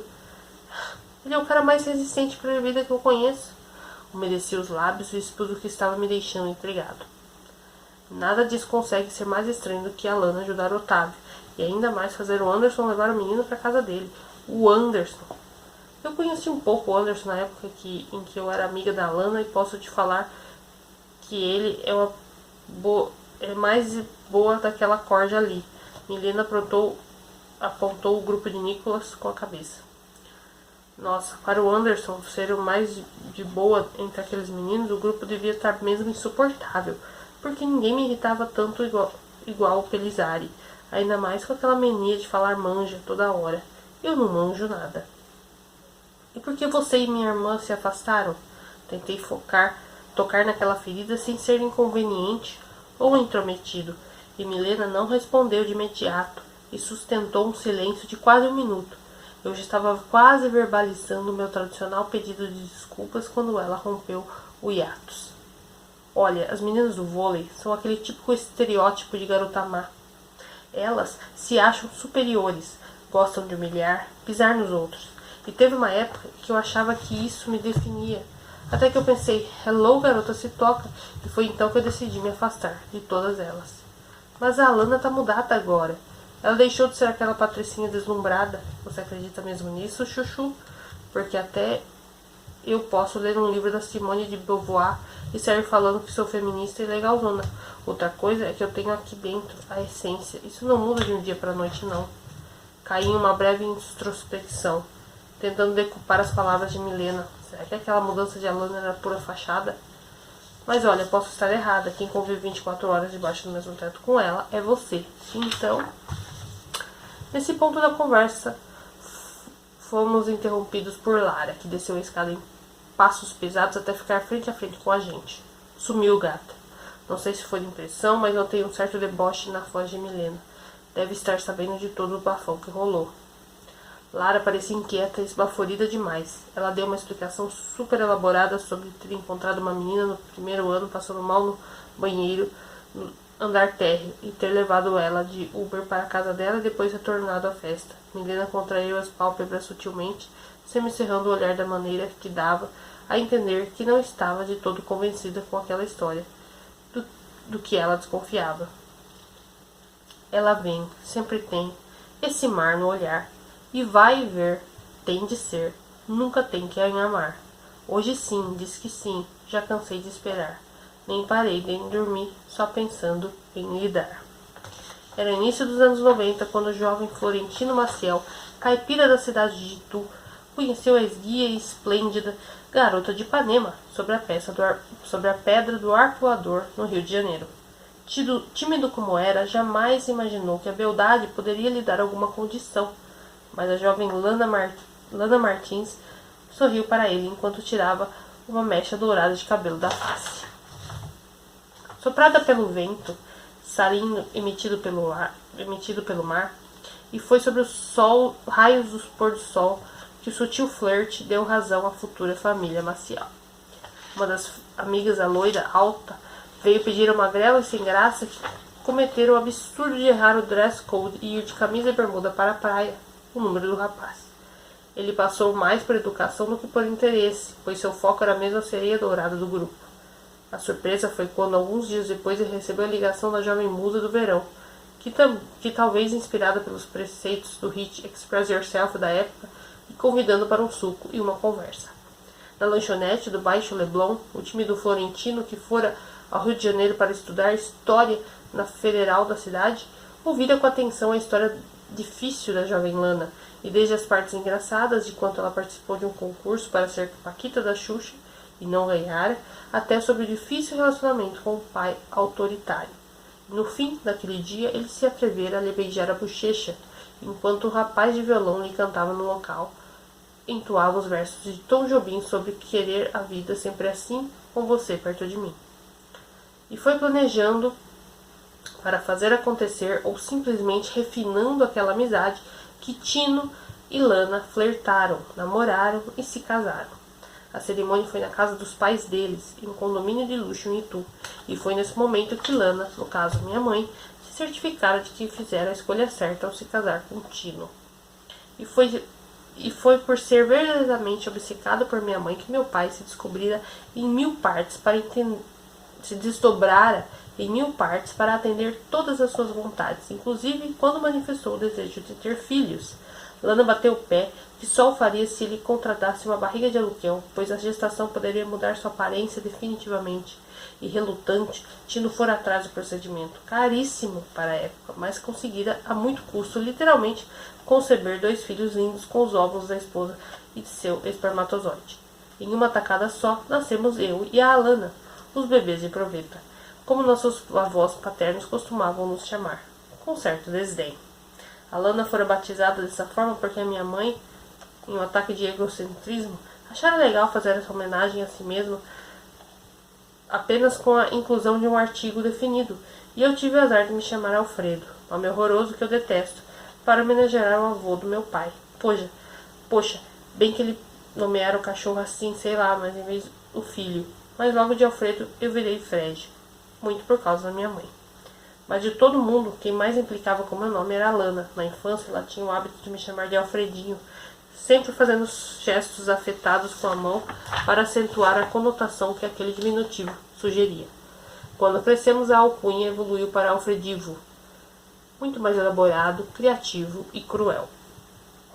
Lembro-me de certa ocasião em que, estando todas as meninas do time de vôlei reunidas na sala da nossa casa, desci as escadas e passei por elas, indo à cozinha pegar água. E quando dei as costas, pude ouvir Milena sussurrar para minha irmã sobre o fato de me achar uma graça, ao que ela respondeu à amiga que não se animasse. Por quê? Recordo-me de ouvi-la questionar. Tá na cara que o meu irmão é uma moça, né, gente? Por favor. Uma moça. Era assim que todos me chamavam. E quando levei a questão ao meu pai, sentindo-me confuso frente às cobranças por uma postura mais viril, ele me confortou, dizendo que aquilo era um padrão de masculinidade dos Maciel. Chamou a atenção para o fato de ele mesmo não ser nenhum Chuck Norris. Você é ainda muito novo para ter certeza de qualquer coisa, Fred. Meu pai se sentou comigo, procurando me transmitir confiança. Sabe por que Campinas tem fama de ser uma cidade de viado? Ele questionou, fazendo aspas com os dedos. Ao que eu apenas neguei. Porque nos tempos dos barões do café, muitos desses poderosos enviavam os filhos para estudar na França, e quando eles voltavam, as expressões e os modismos franceses causavam estranheza por parte da sociedade local. Uma besteira, né? Quantos desses homens não se tornaram grandes patriarcas tempos depois e contribuíram para o crescimento da cidade? Esbocei um sorriso, pensando se aquela possibilidade fosse real, e se as suspeitas estivessem corretas. E se os meus desejos se inclinassem? Meu pai poderia ser um ótimo historiador, ter escrito livros premiados, mas ele saberia lidar com um filho, não homem? Filho, eu só peço que você me conte qualquer coisa que estiver se passando. Não guarda, tá bom? Não importa que tipo de escolha você faça, eu vou te apoiar. Se alguém estiver te enchendo o saco na escola, eu quero saber também. Mas você tem que me deixar te ajudar.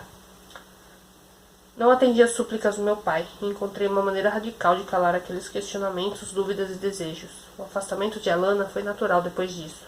A decisão dos meus pais de me colocar em um curso de teatro para vencer a timidez, quando eu ainda era pequeno, foi muito acertada. E com a expertise correta eu poderia investir na atuação, tanto em esfera profissional quanto pessoal. E eu poderia atuar para todos, o tempo todo, e nunca ninguém saberia minha verdadeira identidade. Despejei o miojo na tigela, metendo a cara em meio ao olor fumegante que subiu da massa instantânea.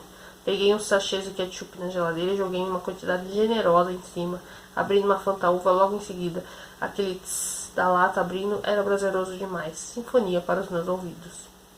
Eu ainda estava tentando digerir tudo aquilo que acontecera entre mim e o Bruno enquanto retirávamos os enfeites da festa junina de Santa Virgínia.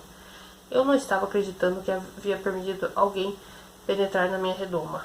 Após tanto tempo construindo as barreiras para permanecer devidamente protegido, mas o pior não era nem isso, e sim tudo que eu soubera sobre Otávio. Fazia tempo que eu estava desconfiando dele, mas o que o Bruno me contara era inadmissível. Eu não poderia manter aquela amizade depois de descobrir que ele era assim. Você está jantando miojo de novo, Fred? Levantei os olhos e vi a Lana se sentar na minha frente, parecendo muito preocupada. É o que parece. Ela arfou, vencida. Não precisa ser assim, sabia? A gente nem parece irmão e sim dois inimigos. Ah, não, Alana. Protestei colocando as mãos no rosto. Eu não estava com energia para aquilo. Ainda mais depois de um dia tão cheio. Vamos pular a parte em que você faz Madalena arrependida? Não precisa fingir para mim. Não tem ninguém olhando. Nem o Anderson, nem o Otávio, nem os seus amiguinhos do time de vôlei. Eu não estou fingindo.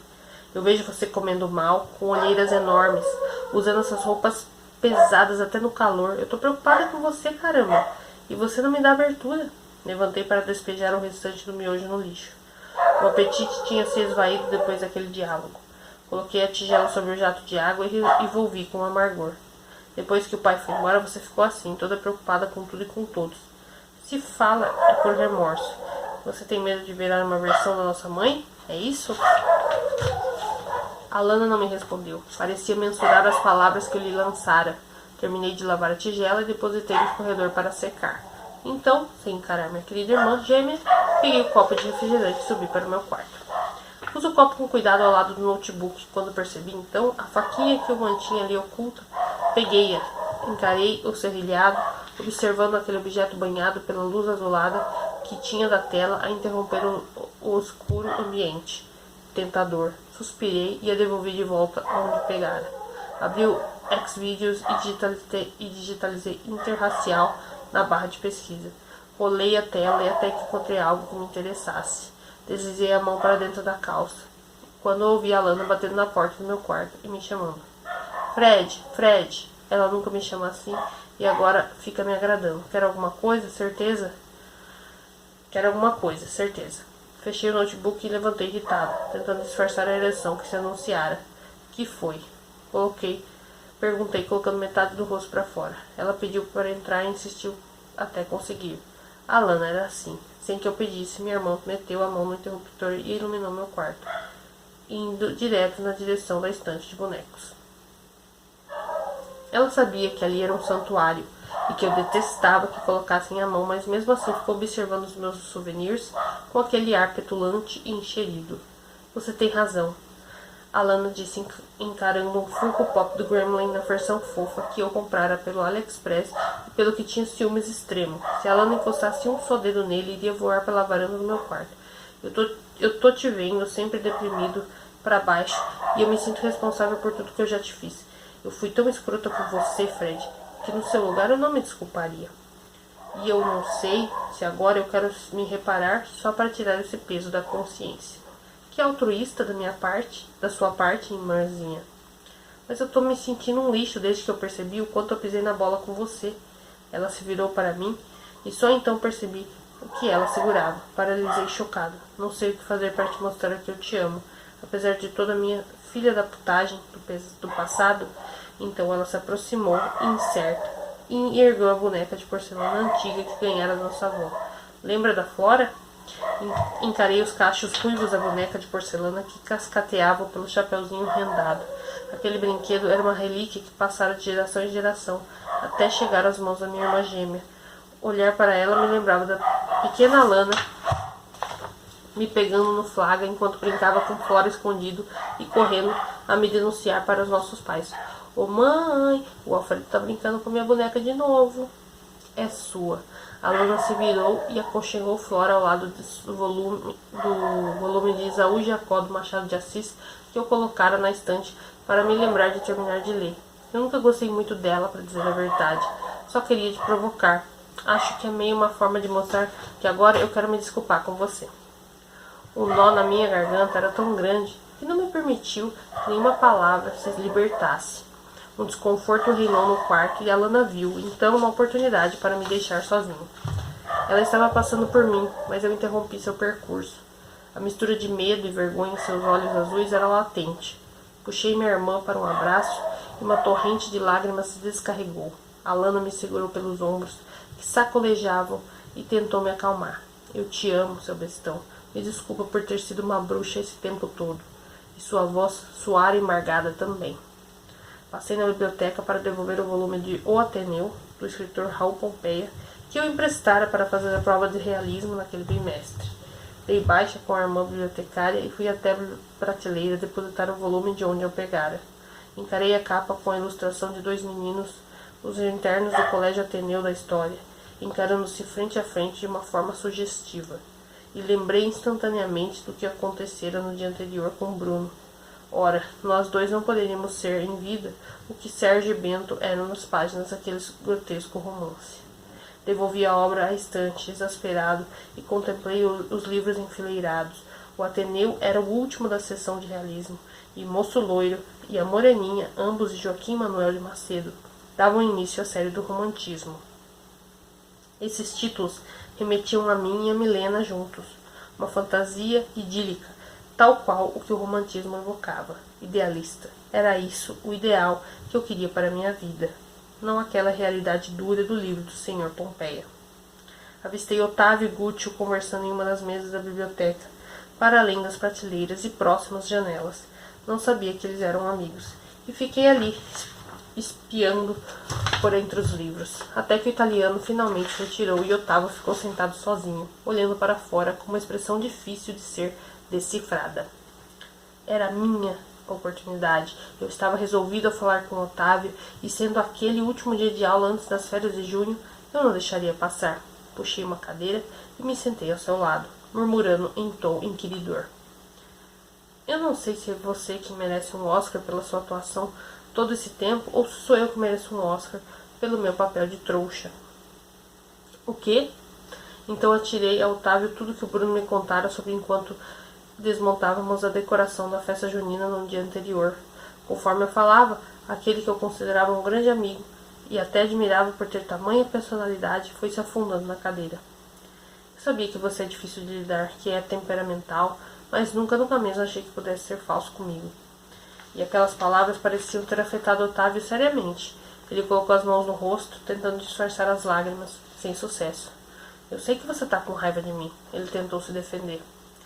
Antes fosse raiva, Otávio, porque raiva uma hora passa, mas a decepção de ter sido traído, isso leva tempo para passar. Afastei a cadeira com cuidado para não fazer barulho e não chamar a atenção da irmã bibliotecária. Se passar, completei, olhando para aquele menino de aparência tão bonita e caráter tão duvidoso. Pode ter me enganado em tudo com você, mas uma coisa eu acertei. Você realmente sabe atuar. E sendo assim, eu desejo muita merda pra você daqui pra frente. Saí da biblioteca e no corredor a euforia do último dia de aula se somava à expectativa para as oitavas de final da Copa do Mundo daquele ano. O jogo seria exibido no final do período letivo, em um telão do pátio. Muitos alunos estavam confiantes que o Brasil derrotaria a Alemanha e venceria a final do Mundial de Futebol de 2014.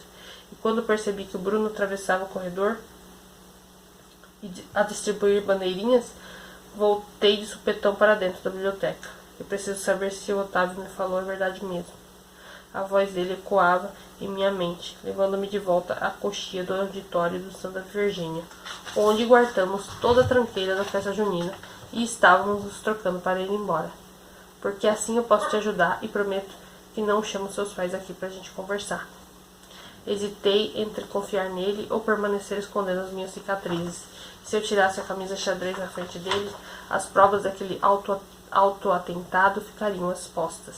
E foi dessa forma que o assunto surgiu, e assim que Bruno me contara sobre Otávio ter insinuado para ele que eu me cortava. Pode confiar em mim, Fred. Bruno me encorajou e deu um passo para trás. Então ele tirou seu chapéu de xerife da festa junina e colocou sobre uma cadeira de plástico por ali, com a calma que lhe era habitual. Ele tirou o colete de couro sintético e foi desabotoando a camisa xadrez. Cada botão a menos, o meu coração palpitava, e eu precisei me controlar quando o jovem secretário ficou de torso exposto à minha frente. Sobre os braços e tórax vários arranhões e cicatrizes marrons, certamente causados pela lâmina de gilete ou pela ponta de uma faca ou tesoura. Umedeci os lábios desconfortável por ter Bruno sem camiseta e tão próximo. Ele tinha um corpo bonito, não era malhado, mas definido, e o seu abdômen possuía contornos invejáveis. E naquele momento eu me lembrei de parar com miojo e refrigerante para logo em seguida afastar esse pensamento horrível e perceber que o secretário tinha acabado de confessar que se mutilava, e pior, de forma muito mais abrangente e profunda. Tá vendo? Eu também tenho as minhas chagas, ele perguntou, se aproximando. Dei um passo para trás, impelido pelo meu subconsciente a resistir e passar o dedo no desenho de uma cicatriz proeminente que Bruno tinha na intersecção entre os dois peitos. Já me condenei muito pelos meus pecados e cheguei a acreditar que precisava me penitenciar para pedir perdão a Deus. Mas hoje eu percebi que ele não deseja isso de mim, de ninguém na verdade. Então peguei a minha mochila e deixei o auditório correndo para trás.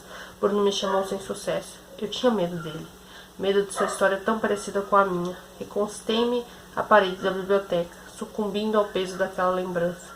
Puxei levemente a manga da minha jaqueta para cima. Um arranhão vermelho, feito em poucos dias, me encarou condenatório. E a gente termina então o capítulo 16. E a gente se deparou aqui com um fato bem interessante e ao mesmo tempo bem dramático do Fred, né, do irmão da Alana, que tem esse distúrbio, essa coisa de se cortar, de se mutilar. Eu já tinha visto isso em algumas outras situações, mas realmente a gente vê aqui que ele não é o único, né, como a gente acabou de ver. E é isso, gente. O vídeo ficou um pouco longo, né, por conta aí do meu pequeno erro ali do capítulo 13, que eu não tinha terminado. Mas eu espero que vocês estejam gostando dessa leitura. Realmente é uma história que está, né, bem densa de emoção e recheada de coisas. O que vai acontecer com o Otávio, a Lana? Será que a Lana realmente trai o Anderson? O que será que o Gucci... Meu, eu tô assim, ó. Tem várias teorias, várias coisas aqui na minha cabeça e a gente só vai saber tendo continuidade da leitura e concluindo aí, pra gente ter certeza das coisas, né, gente? Então é isso. Conto com você amanhã, então, com mais um dia de leitura e beijos e até amanhã, então, gente. Tchau, tchau.